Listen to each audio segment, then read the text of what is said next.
睇下佢哋嘅表現。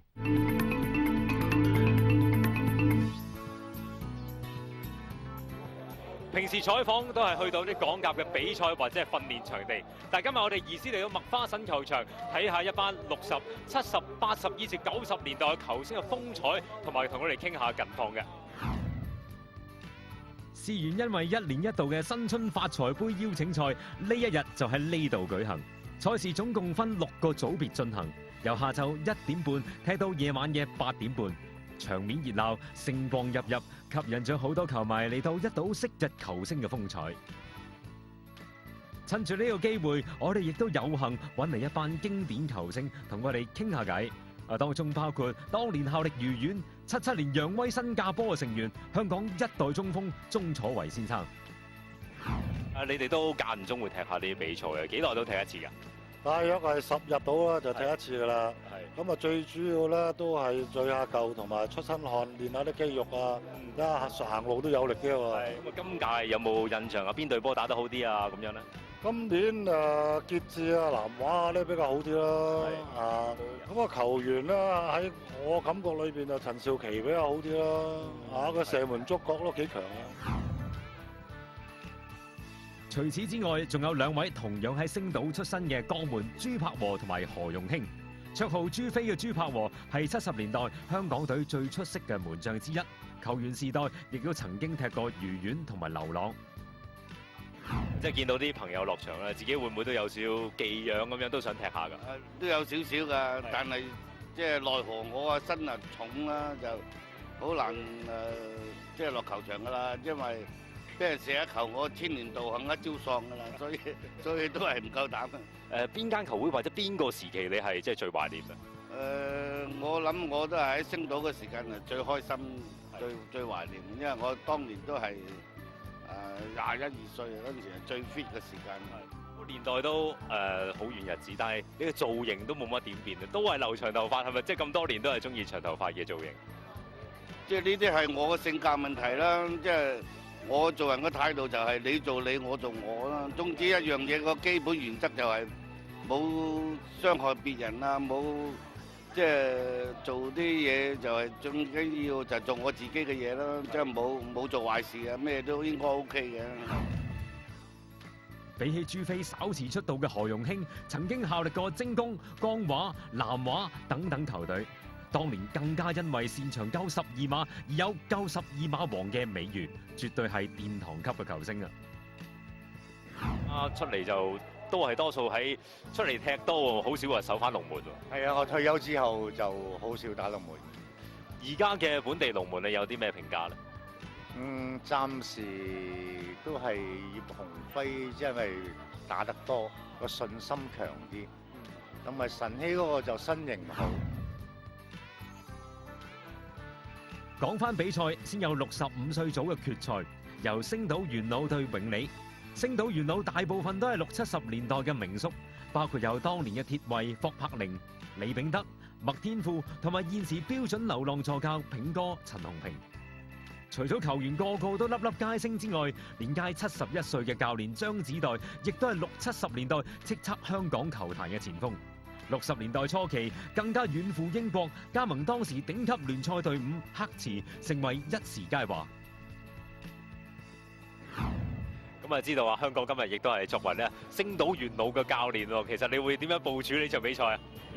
有咩教練咧？呢啲七人賽就係大家唔好即係盡量唔好俾失波咯，大家去幫手啦。即係你話點樣教，個個都自己做得教練嘅。嗱，有冇睇開啲本地波？對今屆或者而家香港個情況，你覺得點樣啊？即係反而喺電視喺634台睇到啊，已經係基本上仲好過喺現場睇啦，即係可以睇晒成場波個形勢。你而家都好少會親身落場，或都係喺場邊即係傾下偈啊，做下指揮咁嘅啫，係嘛？係啊，因為年紀大啦，落去踢危險啦，尤其是呢啲地啦，草地都唔緊要啦，即係通常都係出嚟喺場邊猜下波好過啦，即係比較上出嚟睇下啲舊隊友踢下波好過啦。雖然兩隊球員都已過花甲之年，但係仍然寶刀未老，功架十足。結果永利以3-0取勝，奪得冠軍。緊接上演嘅係60歲組，有建聯對巴斯基。建聯擁有香港告老夫之稱嘅盧福興，第一屆香港足球先生得主梁能仁，同埋70、80年代香港隊主力後衞踢過南華同埋愉園等勁旅嘅陳世九。幾耐會同啲老友聚頭啊？而家家下差唔多1個月有4、5次到咯，大家即係聚下踢下波咁啊，食下飯。咁啊，都知你早年咧，好似都有去英國嗰邊喎。而家其實個生活係點樣？會唔會真係兩地兩邊走咧？就我都移民咗英國都有成13、14年啦，即係一退休咗之後就過去咁咯。咁啊，有冇邊場戰役係最難忘咧？都有咩啊？75年啦，就對北韓嗰次咧就差唔多由8點打到11點幾，即係我諗算長紀錄㗎啦，都算。即係由差唔多要踢到射實碼踢到11點幾咯，即係比較即係誇張啲啊。至於另一支決賽隊伍巴斯基就以愉園元老為主，陣容包括門將羅造石、後衞潘長旺、曾庭輝同埋85年香港足球先生劉榮業。今場比賽雙方殺得難分難解，要以互射9碼定勝負。最後盧福興射入，令到建聯捧杯。賽後揾嚟綽號古惑仔劉榮業嚟到傾下偈啊！而家個近況係點樣啊？而家係以自己嘅生意為主啦，足球就係開始淡化，開始都少踢噶啦。而家年紀大啦，啲仔都唔俾踢啦。但係頭先見你仍然好 fit 喎，聽講你都仲有做生意喎，係咪有時都會去柬埔寨嗰邊打理啲生意？因為我長住喺柬埔寨嘅，係有1個月可能有1個禮拜到啊喺大陸，其他嘅時間我喺柬埔寨多。都幾邊走喎，即係柬埔寨、國內同埋香港幾邊走？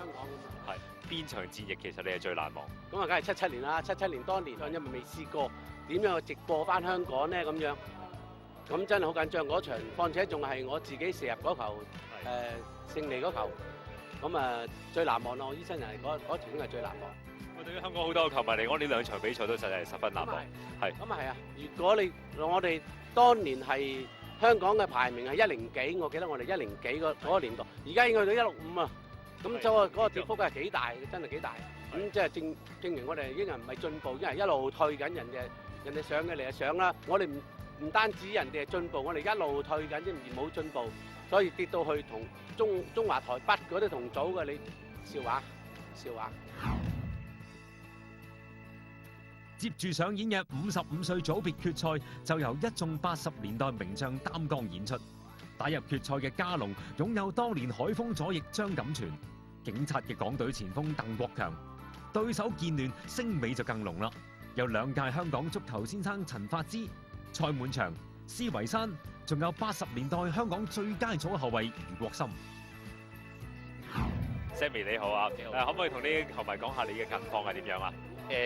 我其實就離開咗足球圈都一段時間嘅，咁我做翻我自己而家嘅工作有關啲建築嘅，做雲石嗰啲咁，但係我其實都經常保持足球運動嘅，每個禮拜日我哋都有一隊南華元老啦，好似你同事啊蔡玉月都係我哋嘅隊友啦嚇，咁平時閒時間都有啲公司隊踢下咁樣啦。點解會代表建聯上陣啦？仲有啲咩隊友係同你一齊踢㗎？呢隊波我知道仲有蔡滿祥、陳發之呢幾個其實我哋以前寶路華嘅舊隊友嚟嘅。球員時代都踢過南華、寶路華啦，係咪寶路華令你印象最深、最開心咧？冇錯，係啊，其實寶路華嗰個時代令到即係我足球事業最高峰嘅時間，又係我最開心嘅時間嚟嘅，冇錯。至於比賽真係戰情緊湊㗎，睇到球迷都津津樂道。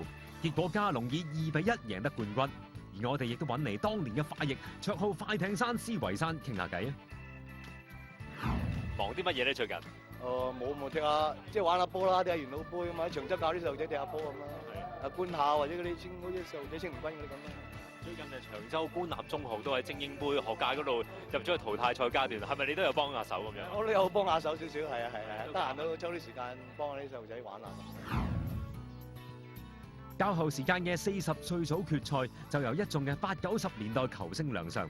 賽會亦都特別喺呢個時間安排多位嘅名宿，包括4屆香港足球先生胡國雄一齊主持開球禮。一日之內可以一睹咁多球星嘅風采，實在係非常難得，令我哋可以緬懷過去之餘，同時更加期待香港未來有更多球星嘅湧現。當然，亦都藉此向一眾為香港足球書寫過光輝歷史嘅名宿